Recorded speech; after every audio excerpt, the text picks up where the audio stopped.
Superman the Animated Series is one of the series that did contribute to the DCAU, and to me, it definitely had one of, if not the best series finales out of any show in the entire DCAU. And a big reason for that is because there were direct ramifications from the finale of that series throughout Justice League and Justice League Unlimited. The events of this finale directly impacted not only other storylines, but a lot of the other characters in the greater DC universe. And one of the biggest characters affected was obviously Superman, as the finale to his own series showed him falling from the grace of the public and losing the trust of the people. And not only that, but virtually everyone on Earth had some level of distrust for Superman, and that was warranted. They just saw his power used against them for the first time ever. However, what if I told you that wasn't initially supposed to be the finale? What if I told you that Superman the Animated Series wasn't supposed to end after season 3? Yes, they were supposed to have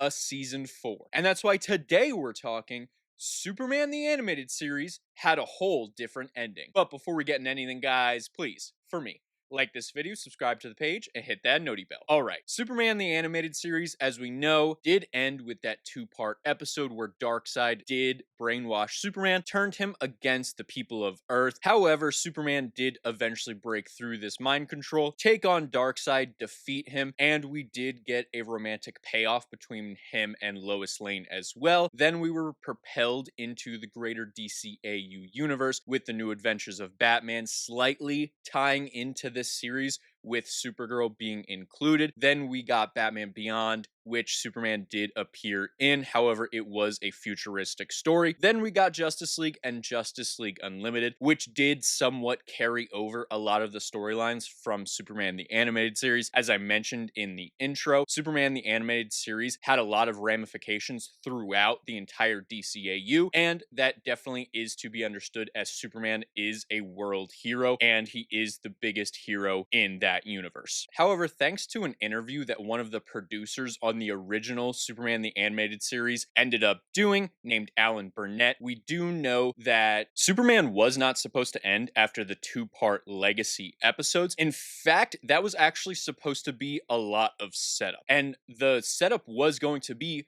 for season 4. And the producer actually confirmed that multiple episodes we got in season 3 were actually supposed to be in season 4. However, I will get to that in a bit. But let's go over a lot of what the story was supposed to be for season 4, and then I'll get into some of the episodes from season 3 that were going to be in season 4 to help set up that greater story. So first and foremost, season 4 was going to pick up essentially directly after the finale, and it was going to show the people of Metropolis and the people of the world still distrusting Superman. And it was going to show Superman struggling with that distrust and struggling to earn back the people's trust. And one of the people that was going to help him through this was going to be Lois Lane. We were going to get a much deeper connection between Superman and Lois. And not only that, it was teased in these interviews that Lois Lane was going to find out that Clark Kent was indeed Superman. She was going to start to pick up on certain behaviors that Clark Kent had, which were very similar to Superman, especially because Clark Kent started to not be able to keep up the disguise because of how distraught he was. Because again, mind you, he spent the first 2 seasons gaining the people's trust. And for a vast majority of season 3, he was the people's champion. He was the hero of heroes. However, he fell from grace. And essentially everyone on Earth has some level of distrust for him. So that was going to greatly impact him. And it was going to impact him to the degree that he was no longer able to keep up the facade of being Clark Kent. To a degree, for the most part, most people would not have noticed the difference. However, considering how close Lois became with Superman throughout the series, and considering they did start dating in the finale of season 3, it would make sense that she would be the one person to notice these subtle differences and these subtle similarities between Clark Kent and Superman that are now there and aren't able to be hidden any longer. Because again, he's going through such emotional turmoil that he isn't cognizant of how he's constantly acting as Clark Kent. He is more conscious of how he is acting as Superman. Whereas before, it was honestly the flip side. He was much more careful when he was Clark Kent, and him being Superman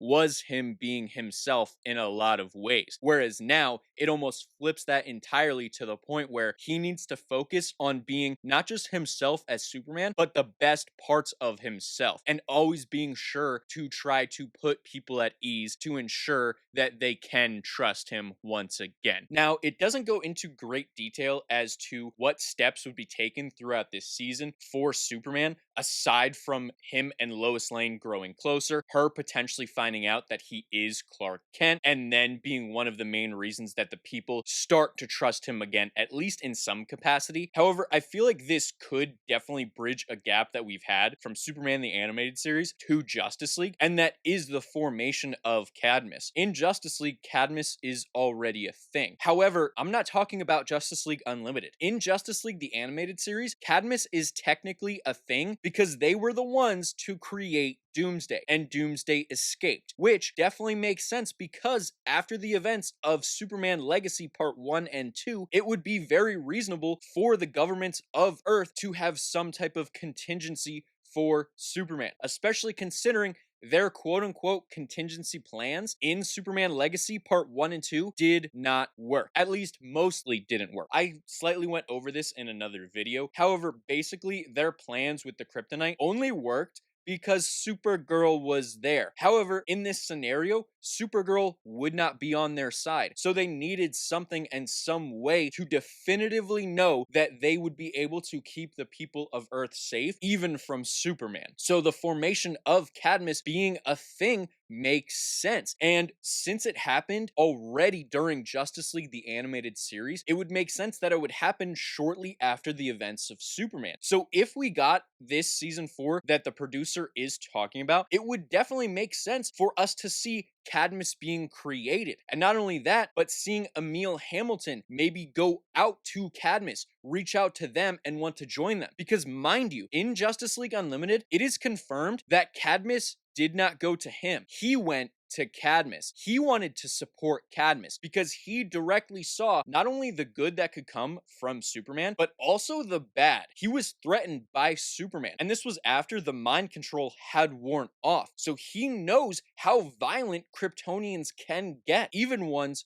who aren't under mind control. Now, was Superman going through it at this point? Yes, absolutely. His cousin was dying there on the table, and Emil Hamilton did not know if he should save her. However, that makes sense. Superman was deemed a terrorist. Supergirl too was technically deemed a terrorist. Emil Hamilton could have been tried as a terrorist for simply helping them out. And all he did was point out that fact. And Superman's reaction to this was to threaten Hamilton. So it would make sense that he then goes and seeks out Cadmus. However, us never getting to see those interactions and us getting to see Hamilton actually being pushed to the point where he does seek out this group of individuals is a real big shame and something I personally would love to see. I would love to see the different people joining Cadmus and their different reasonings behind it, because yes, some of them would join Cadmus as a result of what happened in the finale of Superman. However, I feel like other contributing factors could lead to this as well. And since Cadmus is one of the arcs in the DCAU that I find most intriguing, I would definitely love to know more about how Cadmus started out and what people wanted to join Cadmus and didn't, or what people Cadmus wanted to join and decided not to. That's just all really interesting to me. However, it does not end there, because we actually were going to get more buildup for the Justice League. You see, earlier in the video, I did mention that some episodes in season 3 were actually supposed to come out in season 4 if they did get a season 4, because they were actually produced and created after Superman Legacy Part 1 and 2. These episodes were In Brightest Day, A Fish Story, and Demon Within. Those were the episodes where Superman did cross over once again with Batman, met Aquaman, and met Green Lantern. This version was Kyle Rayner. So part of season 4 would have been those episodes and then expanding upon what the Justice League would be. And part of Superman's mission to regain the trust of the world would be to ensure the safety of the people of Earth. And one of the best ways to do that in his mind would be to create this team that would work collaboratively together to make sure everyone is safe and that justice is served. And there we would have the formation of the Justice League. However, it would be slightly different. This one would have Aquaman as a key member of the team. Batman would also be a key member of the team. And yes, Green Lantern would still be a member. However, it would not be John Stewart. It would have actually been Kyle Rayner, and they would have expanded upon the Green Lantern lore. And we would have actually seen John Stewart at the beginning of his journey as a Green Lantern. And it would have shown him replace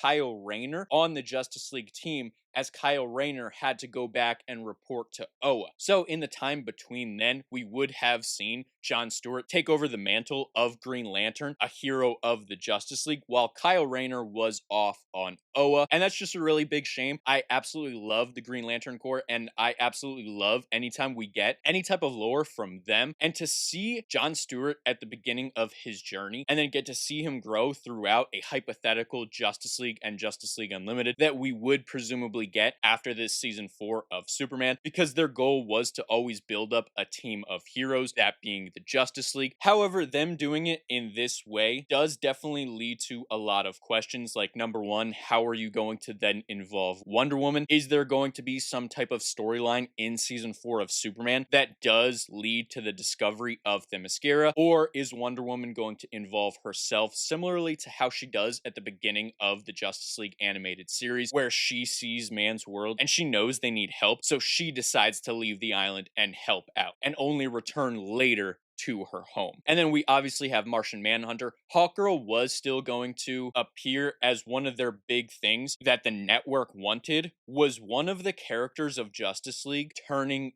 evil. Yes, that was a note that the network desperately wanted. And it is kind of limited who you can have turn evil. Obviously, we already had Superman evil. Can't do that again. Batman, 100% off limits. They are not going to make the Dark Knight the evil one. Flash, probably off limits. He was the lighthearted, fun spirit of the Justice League. And yes, he would have been on this version of the team as well, because he did appear in Superman the Animated Series. And although it is debated whether that was Wally West or Barry Allen, just because of the design difference, the different voice actor, and slight different personality traits, it is still Wally West. The producers and creators did confirm this, because on storyboards, they did have it labeled as Wally West. However, it is never directly confirmed in that episode, so all we can go by is what the creators say, and since they say it was indeed still Wally West, we can assume that this season 4 would have still included that version of Flash, which was Wally West. Obviously, you can't have him turn evil, so the only people you could really have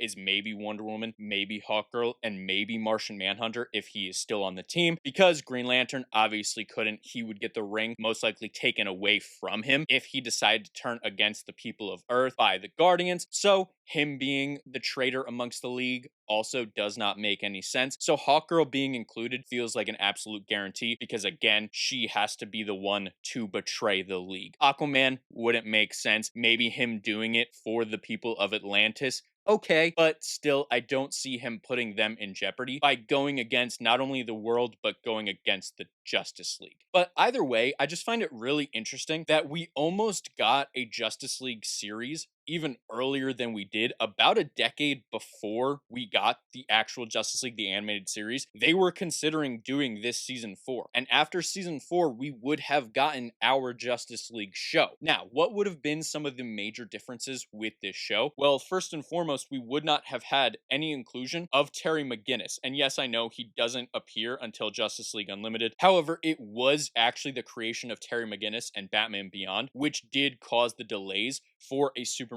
season 4, and they ended up scrapping a lot of the ideas and picking them up in Justice League the Animated Series. So it is easy to assume that no characters or no mentions of Terry McGinnis or Batman Beyond would have been throughout Justice League or Justice League Unlimited. However, I do believe that a lot of the core storylines would have been pretty similar. Obviously, the storylines surrounding Atlantis would have been altered, because one of the core members would have been Aquaman, rather than him being an outsider who then joins the League later on. However, aside from that, I feel like a lot of the stories would have been set up in a very similar way and just had different characters for each story. And one of the stories that I think would have changed most would have been in Justice League the Animated Series Season 1, where the Manhunters are plotting revenge against Oa. I think this would have been a great opportunity to show a bond between John Stewart, the new Green Lantern, and Kyle Rayner, the older Green Lantern, and maybe show their relationship blossom. And maybe you have a moment where Kyle Rayner tells John that he trusts him with the protection of the Earth and that he is worthy to be in the Justice League. Because again, this would be a very young hero, John Stewart, as he was new to being a Green Lantern by this point in time. However, that is essentially all we know about this potential season 4 of Superman the Animated Series, and how much different the greater landscape could have been is definitely really intriguing to me. I will say I am grateful that we did get the DCAU, that we did end up getting, and to me, it is the perfect superhero universe. It is my absolute favorite comic book universe that we've ever seen on screen. So, all in all, would I prefer getting this season 4, even if it does mean some more romantic payoffs between Superman and Lois, a little bit more setup for the Justice League and exploration of Cadmus? Would I prefer that or the perfect universe we got? Honestly, I think I am perfectly happy with the universe we got. Yes, there are certain things I would prefer more of. However, is it worth risking getting right everything the initial DCAU got right and risking getting all those things wrong in this new potential universe? To me, it just isn't. But what do all of you think? Would you have preferred this setup be in Superman Season 4? And do you think this new lineup of heroes would have been better than what we got in the actual Justice League series? Let me know in the comments below.